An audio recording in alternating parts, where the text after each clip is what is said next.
આજે અંજન મંડળ સંચાલિત પોરેચા આઈ હોસ્પિટલ ખાતે જમનાલાલ ભગુભાઈ સ્કૂલ ઓફ ઓપ્ટોમેટ્રીની શરૂઆત કરવામાં આવી, જેના મુખ્ય ડોનર શ્રી રાજીવ વાસ્તુપાલ, આપણા માનનીય ચેરિટી કમિશનર શ્રી રાજેન્દ્રભાઈ વ્યાસ અને અંજન મંડળના પ્રમુખ શ્રી રાજેન્દ્રભાઈ શાહ અને બીજા ટ્રસ્ટીઓ હાજર રહ્યા હતા.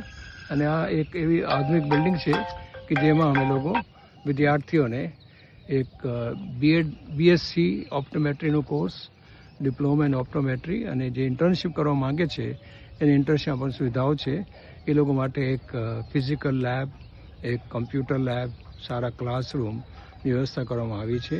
આપણને ગર્વ થાય છે કે ગુજરાત ખાતે એક બહુ સરસ સ્કૂલ ઓફ ઓપ્ટોમેટ્રીની શરૂઆત થઈ છે, જે અભિનંદનને પાત્ર છે.